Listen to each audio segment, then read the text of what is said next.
चलो तत्वार्थ सूत्र में समझा देती, हमें कहीं दिक्कत नहीं है, तत्वार्थ सूत्र में समझा रहे हैं।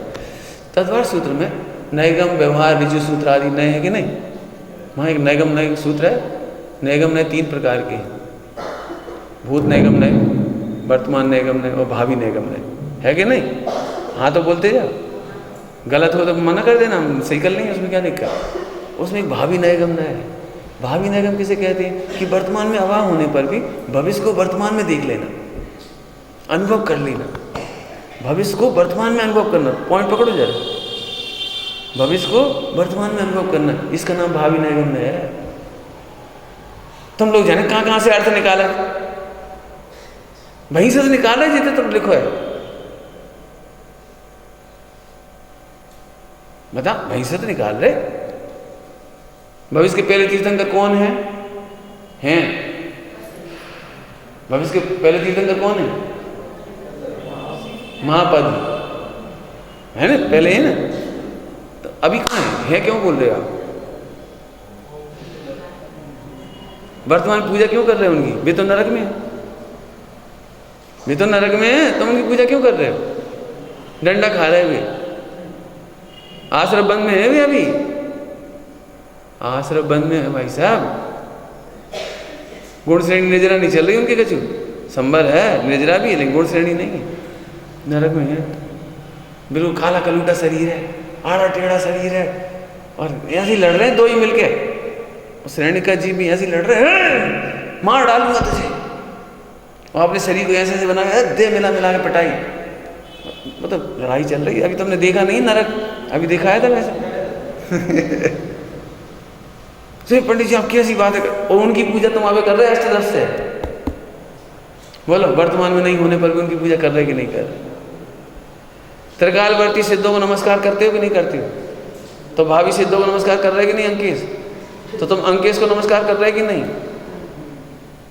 हाँ जी बोलो, समझ आई मन?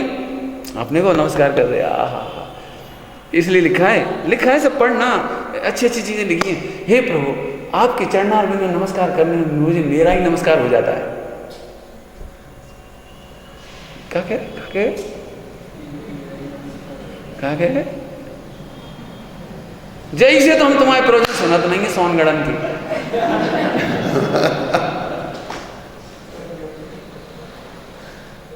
कहाँ की बात है लाल।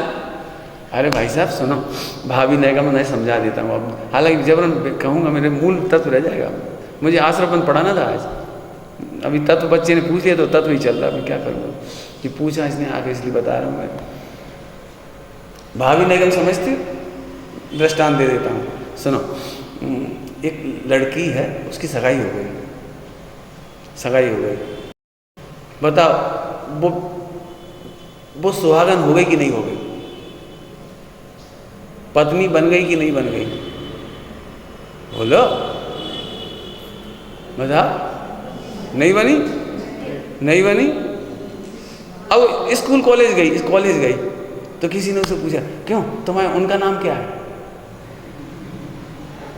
तो क्या बताएगी? कौन? अबे कोई कछ भी नहीं, ऐसे बोलेगी। बोलो कैसे बोलेगी?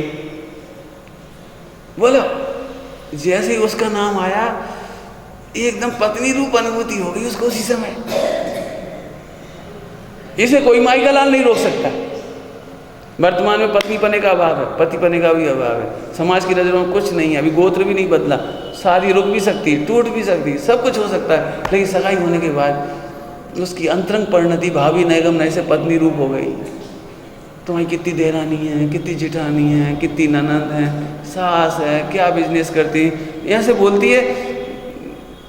रिश्तेदार मिलते ना, रिश्तेदार उसके, तो शादी के थोड़े दिन रह गए, एक आध महीना, सुनो हमें तुम्हारी याद आइयो हमारे घर। आइयो जी क्या कह रही है? तुम्हारा घर कौन सा घर तुम्हारा?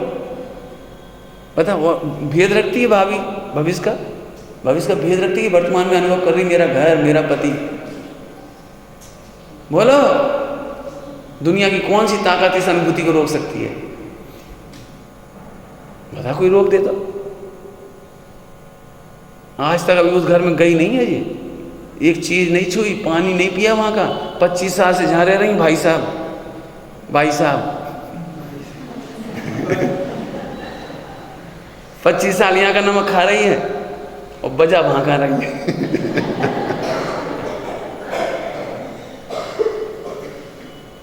बोलो यहाँ भैया को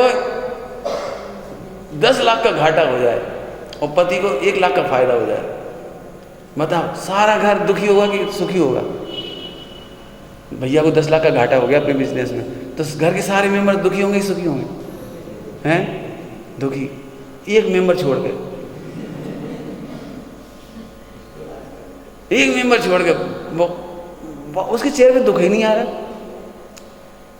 सब जने दुखी हैं। तो उसने सबने कहा तुम्हें कुछ टेंशन नहीं हो रही? भैया बेचारे दुखी, भाभी दुखी, 10 लाख को नुकसान होगा, तुम्हें कुछ नहीं लग रहा? हाँ यही बेवकूफ, जब शेयर बेचने थे तो उनसे पूछते, उनने भी तो बेचे मार्केट में शेयर, उन्हें कैसे फायदा होगा? इन्हें 10 लाख को घाट होगा, उन्हें कैसे 1 लाख को फायदा होगा? ले गजब है। जिसके संग रह रही 25 साल से उसका दुख नहीं लग रहा, उधर का सुख लग रहा है। उस सुख के बल पर यहाँ का दुख नहीं दिख रहा उसे। उल्टा कर दो, यहाँ 10 लाख का फायदा हुआ भैया को और वहाँ 1 लाख का घाटा हो गया। अब सब मेंबर प्रसन्न है, एक को छोड़ कर। सब कहते तुम्हें खुशी नहीं हुई? अपने 10 लाख का फायदा हुआ, तेरी शादी में दहेज देने में मदद आएगी। ठीक है, उन्हें नींद आ रही नहीं हो रही। मैं सामने होती तो थोड़ी सी सिंपैथी दे देती।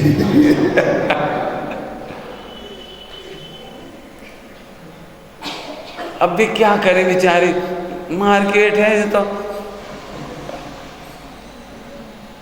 जी क्या है जी क्या है जी बताओ। जी लिखा यहाँ से पढ़ाते हैं भाभी नगम में, यहाँ से नहीं पढ़ाते, पढ़ ओ सम्यक दृष्टि, कौन जाने कि यहाँ संसार में रहता है कि सिद्धालय में रहता है, कौन जाने। निर्जराधिकार में लिखा है, पढ़ लेना, टीका में लिखा है, कौन जाने। अब पढ़ो पूजा की लाइन, सिद्ध पूजा की, तेरी अस्थि मेरी बस्ती। हे नाथ मुझे भी अब प्रति क्षण निज अंतर वैभव की मस्ती। सातवां तत्व की मस्ती है। आज अर्घ की सार्थक था तेरी अस्थि। प्रभु आज मैं सिद्ध हूँ, आज मैं सिद्ध हो गया, आज मुझे मोक्ष हो गया। बाबूजी की पूजा नहीं है कि शायद बाबूजी की कोई रचना है, शायद बाबूजी की रचना है बहुत ज़्यादा। ले देख मेरा मोक्ष हो गया है। हाँ उनकी तो एक रचना है ना, देख मेरा मोक्ष हो गया। अब ऐसी बात पचा नहीं सकता, कौन पचाए? जिसको उपादान की खबर नहीं, तत्व की खबर नहीं, उन्हें तो जी लगे देख लो कपड़े पहने मोक्ष हो, देख ले। हम पूछ रहे बताओ, जी लड़की यहीं रह रही है, यहीं खा रही, यहीं सब कुछ कर रही, बोलो 25 साल का अनुभव ज़्यादा, उधर तो देखा भी नहीं अभी। हस्बैंड की तो अभी चौथे काल की बात करो तो शकल भी नहीं देखी, बात भी कुछ नहीं हुई अभी, कोई लेना ही न देना दो, फिर भी कहाँ रह रही? बोलो कौन जाने कि देह पने से वो यहाँ रहती है लेकिन उपयोग से वहीं रहती है। ऐसे कौन जाने कि सम्यक दृष्टि 6 खंड में रहते हैं कि 96,000 में रहते हैं, उपयोग से तो वे सिद्धालय में रहते हैं। जग माही जिनेश्वर के लघुनंदन, जग माही जग में रहते हुए जिनेश्वर देव के लघुनंदन है। क्या रचनाएं लिखी है, आया समझ आया कि नहीं? गजब। तो भावी नगम ऐसा है।